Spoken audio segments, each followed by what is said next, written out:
It originally started out to just be a flight training operation. A beloved company survives the pandemic. Now it's flying high, celebrating 75 years in business.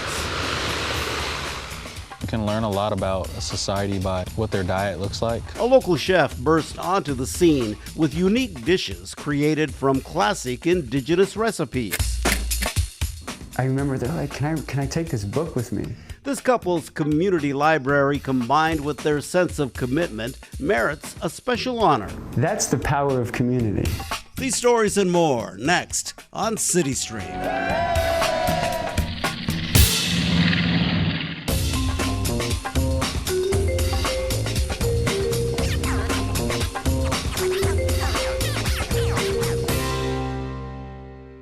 Welcome to CityStream. I'm Enrique Cerna.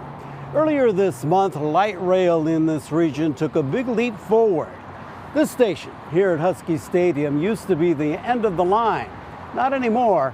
As producer Chris Barnes shows, 3 new stations, U District, Roosevelt, and Northgate, are now open to thousands of North End commuters.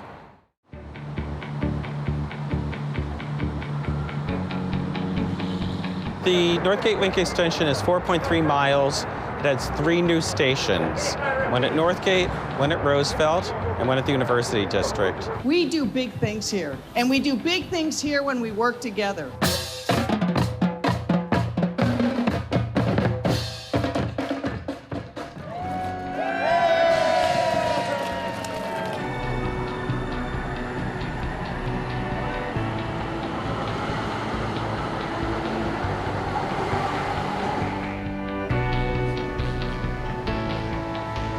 You can get from Northgate to downtown in just 14 minutes. From the U District to SeaTac in about 45 minutes. It really makes a big difference in the way people can get around in the region. I'm hoping that will increase kind of inter-neighborhood travel and take cars off of the freeway, which is ideal. You know, I just think it's going to bring a lot more life and people and energy into this neighborhood. The neighborhood's been a little bit sad with the closing of Northgate, so I think it's going to bring really cool energy, lots more people, diversity, lots of cool businesses. I'm excited. It's going to be a great community center, I think.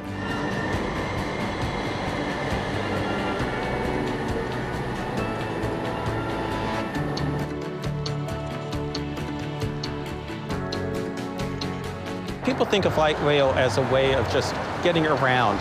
It gives people who don't have cars opportunities, access to jobs and access to education that they wouldn't otherwise have had.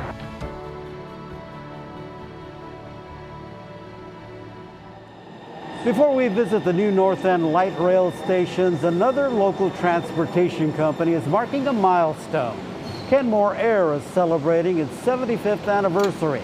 When Bob Monroe began teaching GIs how to fly in the 1940s, he never imagined his company would become the biggest airline in America. On water, that is. Jenny Cunningham has this story about Kenmore Air and its survival.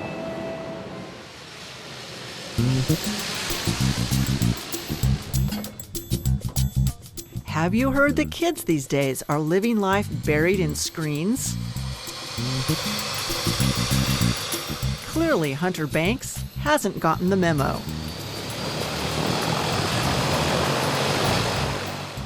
I mean, this job doesn't feel like a job. It's more just what I do day to day, and I love it. Hunter does grunt work that keeps the seaplanes flying at Kenmore Air. You wouldn't guess that he's the son of the boss, unless you knew the Monroe Banks family. Well, we all started working the front line. I started working here when I was probably 13. That includes cleaning restrooms and dumping trash and washing airplanes. And we'd fly up and I'd work on the line and do fish boxes and work in the office and take reservations. The biggest seaplane company in America is taking a victory lap.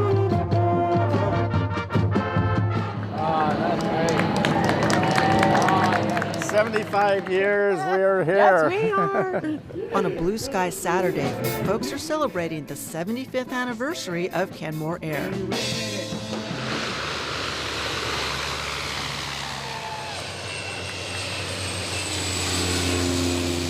For Kenmore President Todd Banks, it's a moment to reflect on why his company is one of the few family-owned businesses that survive into a fourth generation. Our secret sauce is I think we have a unique relationship with our ownership, management, and employees where we truly treat each other like family. Here's one example of the devotion Kenmore inspires. Employee Beth Thompson had a seaplane gown made for the anniversary party. It's not what she normally wears to work. Yeah, I don't wear these on the shop floor. I mean, I never felt like I was odd for being a girl mechanic here. I felt like I was treated like a mechanic, which is what I wanted. This celebration is also a survival story. In 2020, the pandemic grounded Kenmore. We went from around 100 employees to 18 employees, I think, in like 2 weeks, less than 2 weeks. Lay off people that have worked here longer than I've been alive, and yeah, doing that. So, but we're coming back. Bob Monroe and a couple of friends started Kenmore Air in 1946. They converted an old shingle mill on Lake Washington into a seaplane airport. Early on, Monroe found himself in charge of the business. He would run it for more than 50 years. It originally started out to just be a flight training operation. Then people started asking for flights to famous fishing spots, and the charter business took off. Bob Monroe's kids, Leslie and Greg, grew up in a house at the airport, riding trikes under tall planes. We used them as toys, kind of. We would build camps underneath the fuselage. Seaplanes were this family's station wagon. We fly over there and have a picnic on a remote beach, remote area of the beach. Build a fire, roast hot dogs, cook oysters, swim. S'mores. I'd just like to go on record as saying it was not a glamorous life. It was really, really hard. And their dad was gone a lot, sometimes doing dangerous work, toting torpedoes for the Navy, or flying supplies to scientists doing research on glaciers. This was the craziest of those missions.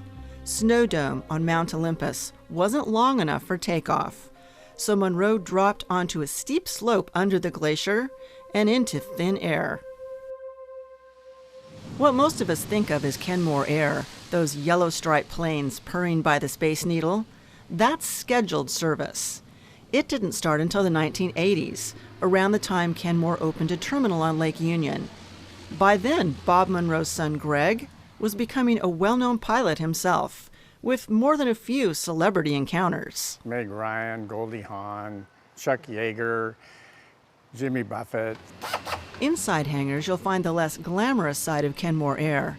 That diversity has helped the airlines survive economic turbulence. We sell parts all over the world, and then we also maintain airplanes for other customers. Kenmore's mechanics are known for taking rusting carcasses of vintage seaplanes and transforming them. I said, if you teach me how to fly it, I will buy it. John Nordstrom, yes, one of those Nordstroms, bought a vintage Beaver from Kenmore in 1991. 30 years later, Nordstrom flew his prized possession to the anniversary party, yeah, you can do it, where he claimed this plane is so easy to fly. Put your butt on the seat and you'll be in great shape, like I do. A reporter could do it. Sit there, put your feet on the pedals. There's the yoke. This is crazy. Pull it towards you. That's how you go up. Now tip the wings the other way. Pretty easy, huh? I just got a flying lesson from Mr. Nordstrom. I know. Nordstrom is one of those customers who's become a friend of the Monroes. We are so lucky to have the family. I'm from a family business, and family businesses can be really good or really not good. And this is a really good one. But even good businesses have failed in this pandemic. Kenmore won't be one of them. The company launched an anniversary scenic flight for $75, and the phones started ringing. It just got so busy, but we have like a third of the staff that we normally have. So it was like, especially for a family, we were just putting different hats on and doing whatever we could to just kind of get back. It's exhausting, but it's worth it. It's great to see the planes flying and hear the noise of the engines going. Since 1946, the rumble of float planes has been part of the soundtrack of Puget Sound. Will Kenmore Air survive another 75 years? Will it still be all in the family? When I'm not working, I'm flying, and when I'm not flying, I'm working pretty much. Hunter is training to become a Kenmore pilot. Todd, so at the end of a long day, the boss fills in as line crew. You be the line crew? Yeah. All right. With son Hunter at the controls. Keep them straight and level. And Uncle Greg in the passenger seat. Kenmore Air taxis into the future. Hunter isn't the only fourth-generation family member working in the wings at Kenmore Air. Some of the kids are still in high school. However, they've all expressed an interest in keeping the family business going. Next on CityStream, his native roots have inspired a delicious twist on classic Indigenous recipes.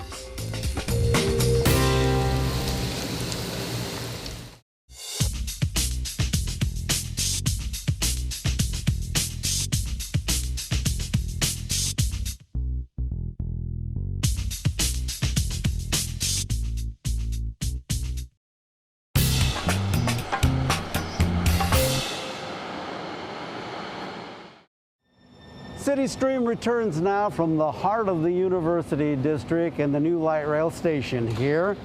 Now, during the short trip from Husky Stadium, we noticed the ride was smooth and quiet. The reason? The UW is one of the nation's premier research universities, and the buildings above the transit tunnel are extremely sensitive to physical and electromagnetic vibrations.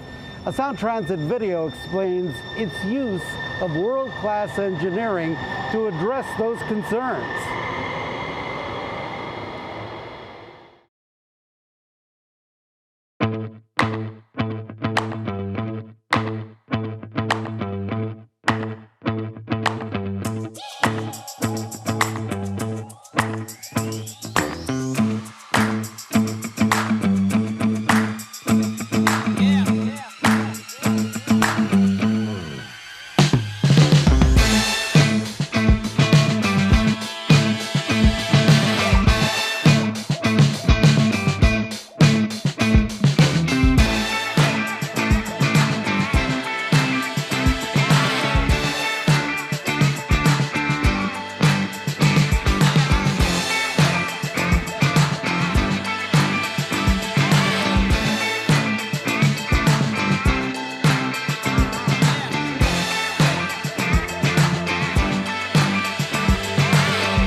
Based on the quiet ride, I think they accomplished their goal.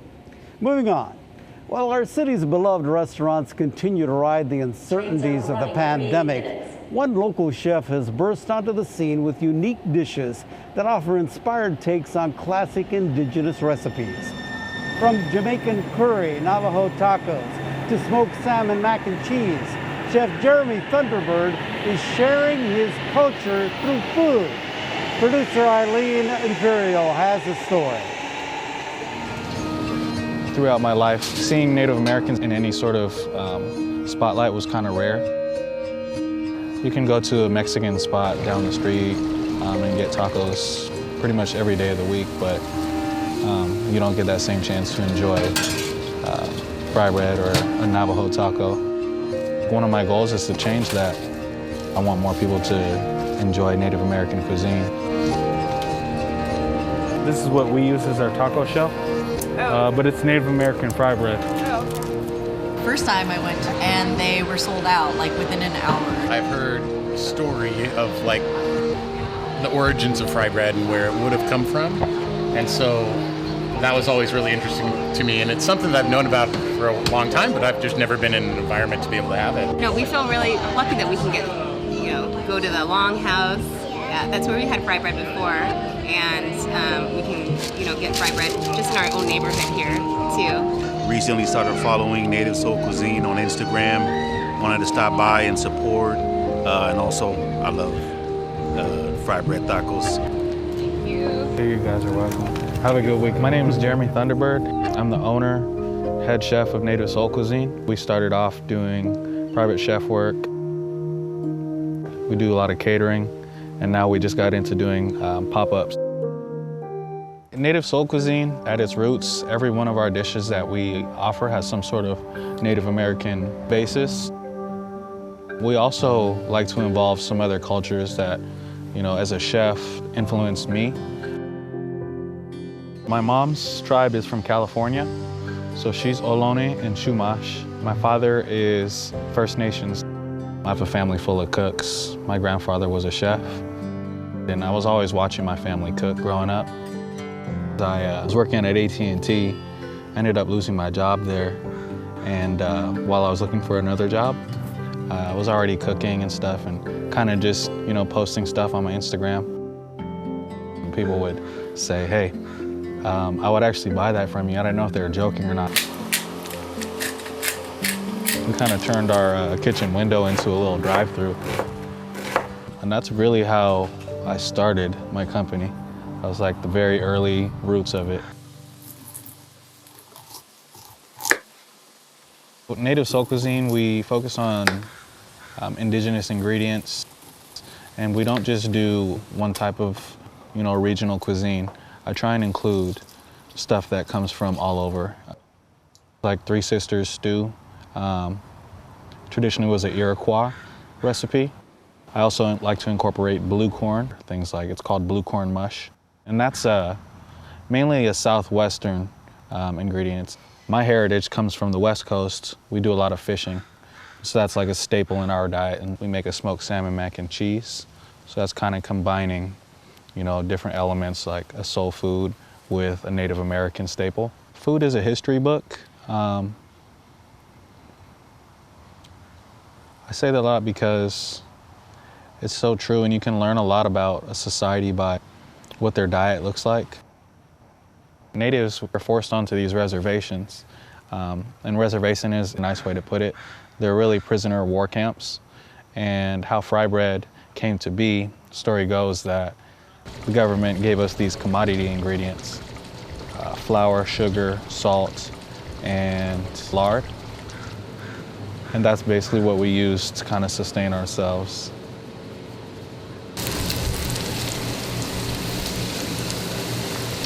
Normally, the only place that you can get fry bread is when you go to a powwow.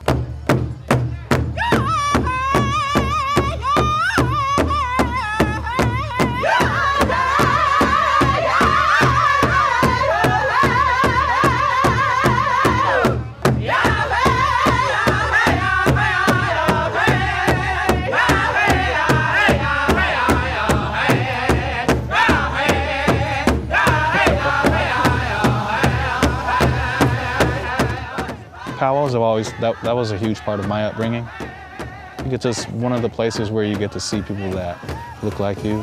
And you know that they also struggle with a lot of things that you struggled with. There's a spiritual like lift. People see us as just like kind of mythical and almost fairy tale, like that we don't exist. And with Native Soul Cuisine, it kind of proves that wrong.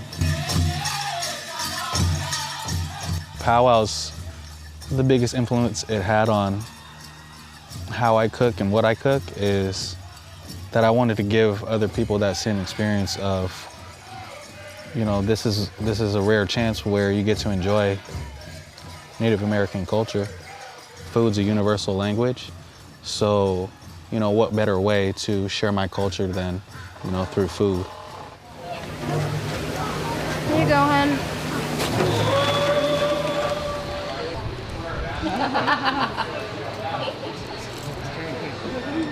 Well, the chef hopes to open a restaurant sometime in the near future. In the meantime, you can check out his creations by going to Native Soul Cuisine on Instagram. Up next, a new community springs up in the Roosevelt neighborhood, offering people a fresh start. She's a surgeon. He is a university dean. But it's their other interests that have earned them a special honor. Details as CityStream continues.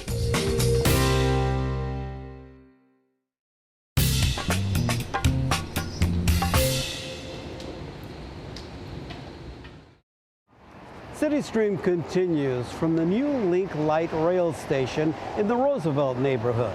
Not far from here, a patch of unused Sound Transit property has been transformed into a new community.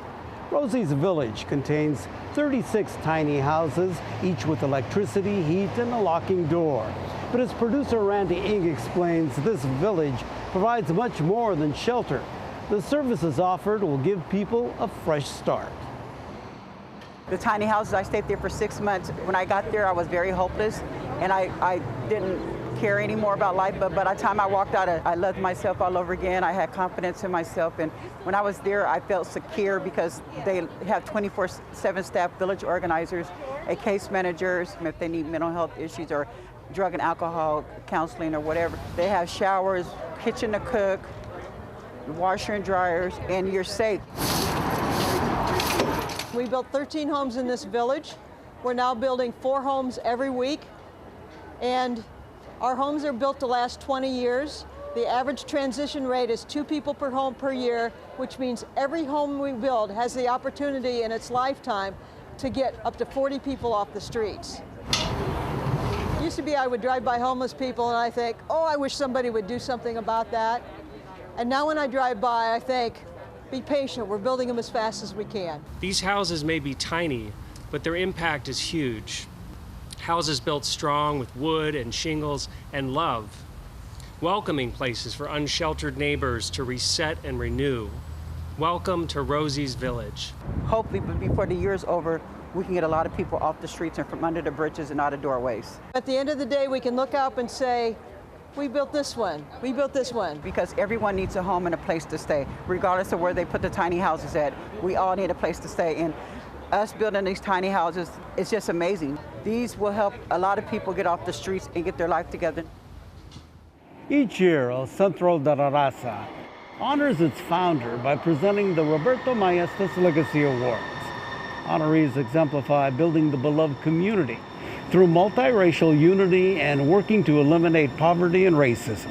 This year's recipients are Dr. Estelle Williams and Edwin Lindo, co-founders of Estalitas Library, a community library and bookstore with a focus on social justice and ethnic studies. On Martin Luther King Way, in Seattle's Central District, is Estalitas Library and Bookstore. This is a small but powerful place. It's named after the young daughter of Edwin Lindo and his wife, Dr. Estelle Williams. He is an assistant dean of social and health justice at the University of Washington School of Medicine. She is a physician and assistant professor of general surgery at the UW Medical Center. Together, they are a dynamic activist couple that came up with the idea for this community library. We know that much of education hides the secrets of the world in books. I mean, there's books here that you will probably never find again. It is not meant to look like any other library in that it is curated with intention. You'll find the tactics that people of color, Indigenous, Black, brown individuals from all over the world have used in order to uplift themselves through fictional stories, or what they've used to stage and successfully complete revolutions around the globe. And so we really want to uplift those voices and make for sure that this is, as the name and as our mission has stated, a social justice focused library. Estelle and Edwin came to Seattle in 2018 from the Bay Area. They found a diverse, welcoming community on Beacon Hill at the Station Coffee Shop, where they often stop by for coffee and conversation. They became connected with El Centro de la Raza and were thrilled to have their daughter Estelita attend preschool there. That inspired them to create the library that would offer books and much more. And I remember a dream of ours was, how do we build a community space where our community can have the conversations about politics, about the economy, about revolution, about organizing, about self-determination, and bringing folks together to do that work. Estalitas Library opened in the space that used to house the station before it moved to Plaza Roberto Maestas. In no time, it became the community place that Edwin and Estelle envisioned, with all kinds of gatherings and special moments. The things that have started out of the tiny space that is Estalitas is profound. From salsa and sangria to chess. To there was a knitting club, to some of the volunteers that we had here who were publishing their own books and then have gone on to, expand that work. And there was someone who was unhoused, who came to the library, and I remember they're like, can I take this book with me? And we said, yeah, absolutely. And someone in the area was like, Edwin, I don't think you're gonna get that book back. I was like, watch. That unhoused person came back with crates of books and said, I want to donate these to y'all. That's the power of community. After 3 years on Beacon Hill, Estalitas Library moved to its current location in the Central District. It was the first grant recipient of Seattle's Office of Arts and Culture's Tiny Cultural Space Construction Program. It provided the unused property and partnered with Sawhorse Revolution, a nonprofit carpentry group for youth, to construct the building. An older black woman who lives in the neighborhood came here when we had first finished, and she said, I feel like my ancestors are here. COVID has limited the library's activities, but not its commitment to community. The same goes for Edwin and Estelle in their professional work. Edwin is a critical race scholar who works to make sure that healthcare curriculum at the UW School of Medicine reflects equity and inclusion. Besides working as a surgeon, Estelle heads up the outreach program, Doctors for a Day, introducing youth of color to the healthcare field. The communities we represent, the backgrounds that we represent. Edwin's grandmother who helped raise him, who Estella is named after, passed away from COVID. And how do we bring those voices into these academic spaces? Estelle and Edwin's commitment to community and social justice represents what the Roberto Maestas Legacy Award is all about.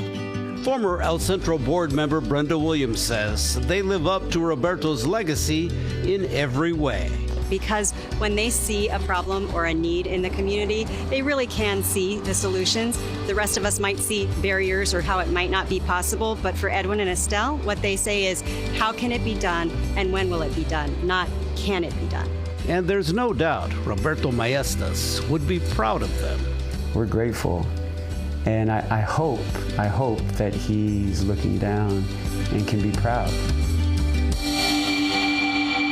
We wrap up this episode of CityStream from the new Northgate Light Rail Station, the final stop on our tour of the new North End stations. If you'd like to learn more about the expanded light rail service, just go to this website, soundtransit.org. I'm Enrique Cerna. Thank you for watching.